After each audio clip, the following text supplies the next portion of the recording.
Buenas, hoy le vengo a hablar sobre los trastornos de la atención. ¿Y qué es la atención?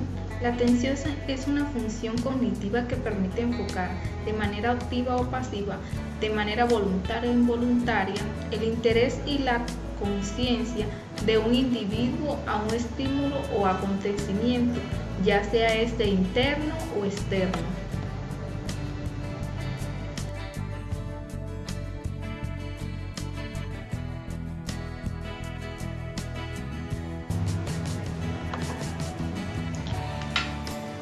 Bueno, la atención está relacionada con tres funciones bases de la mente, que son la conciencia, la vigilia y las emociones. La conciencia es la actividad psíquica de base, es el resultado de la integración de todas las funciones cognitivas y permiten al individuo estar en relación tanto con su mundo externo como interno, que permite dar orden y significado a las experiencias. Además, es responsable del concepto de uno mismo. La vigilia es la capacidad de mantenerse intencionalmente despierto, atento a la actividad que se está realizando. Y las emociones es un impulso a actuar, una condición psicológica y biológica de respuesta a ciertos estímulos.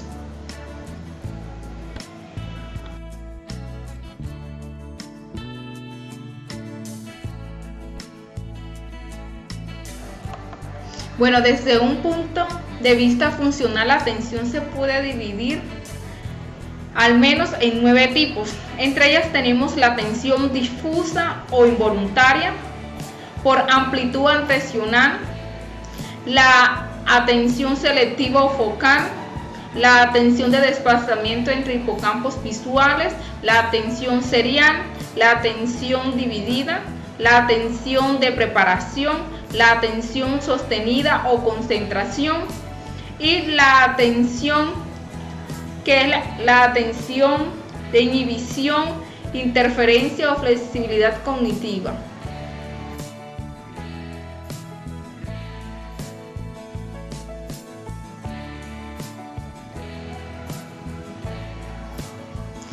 Bueno, las alteraciones en el grado de la intensidad de la atención. Tenemos la hipoprocesia o disminución de la capacidad de atención. Se trata de una disminución del nivel de atención del individuo.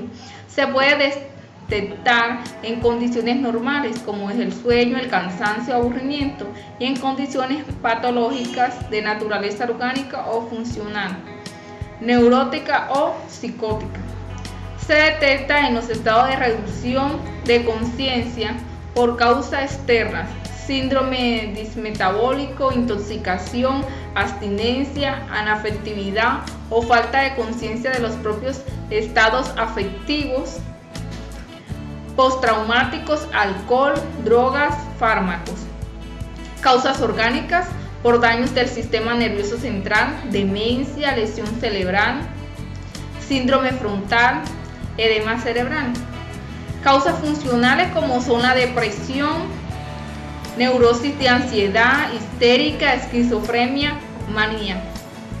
En los daños frontales de la hipoprocesia se acompañan trastornos de la personalidad, apatía, escasa iniciativa motora. Se puede detectar también en el trastorno de déficit de atención con hiperactividad y se acompaña a distracción, impulsividad, el hiperactividad con consecuencias escolares y de adaptación en diferentes contextos.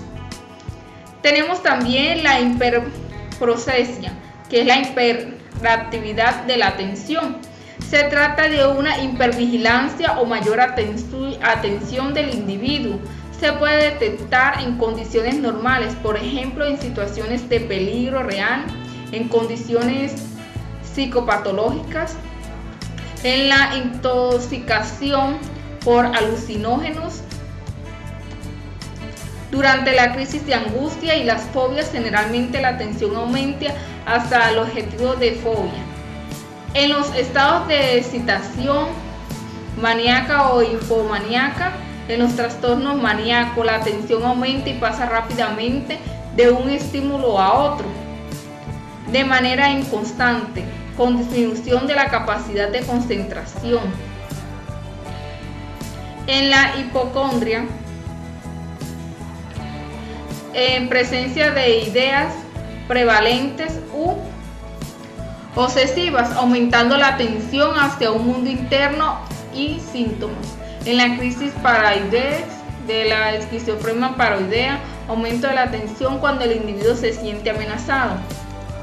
Alteraciones del estilo global de la atención. Las alteraciones del estilo global de la atención se refieren al estilo del individuo. Por ejemplo, los histéricos tienen un tipo de atención difusa, superficial e impresionista. Los obsesivos tienden más a una atención circunscrita, parcial, enfocada al detalle y al control. Los esquizofrénicos tienden a predisponerse de manera inadecuada a las informaciones de la realidad. Los paranoicos tienen un estilo rígido, tenso y sucio. Los trastornos de la atención se encuentran entre los síntomas de diferentes trastornos psicopatológicos, tanto orgánicos como funcionales, pero pueden contraerse también en personas normales, especialmente en condiciones de estrés, intensa emotividad o cansancio. A continuación los dejo con un video acerca de los trastornos de la atención.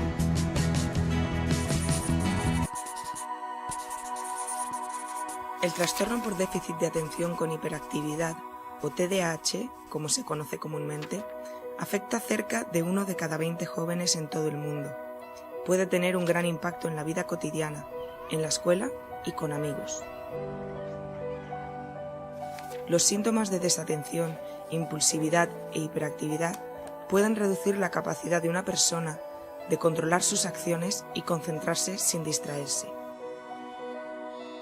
Algunas personas han expresado su escepticismo con respecto al trastorno, pero las imágenes cerebrales han mostrado que los síntomas de TDAH están asociados con una serie de anomalías en el desarrollo y funcionamiento de algunas zonas del cerebro. Veamos primero la corteza cerebral, la capa superficial del cerebro. Durante el desarrollo normal, la corteza, que juega un papel clave en la memoria, atención, pensamiento y lenguaje, aumenta gradualmente en grosor antes de alcanzar un máximo durante la adolescencia. Los escáneres muestran que en niños con TDAH la corteza se desarrolla en general más despacio, especialmente en las regiones de los lóbulos frontal y temporal, los cuales son importantes para la memoria y para controlar la conducta. Generalmente, la corteza frontal junto con otras partes fundamentales del cerebro son más pequeñas en los niños con TDAH que en los niños que no lo padecen. Estas partes del cerebro no funcionan de forma aislada, sino que interactúan ampliamente para crear redes que controlan funciones como el lenguaje, la atención y el movimiento.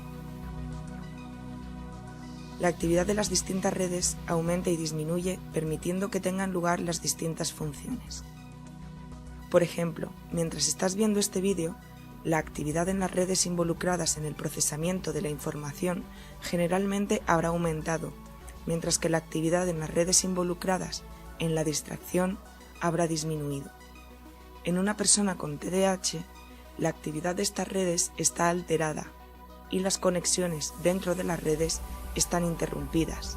Y cuando miramos más de cerca la comunicación entre estas redes, también hay un trastorno en la liberación de las sustancias químicas dopamina y noradrenalina, que son las responsables de transmitir los mensajes entre células cerebrales.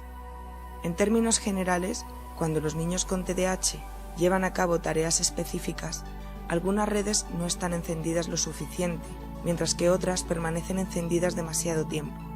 Las investigaciones en todo el mundo han mostrado diferencias en el desarrollo y el funcionamiento del cerebro de los niños con TDAH. Aunque todavía no podemos usar técnicas de imagen cerebral para diagnosticar este trastorno, cuanto más aprendamos sobre TDAH en el cerebro, mejor podremos entender los síntomas que los niños con TDAH experimentan en la vida cotidiana y más podremos hacer para apoyarlos.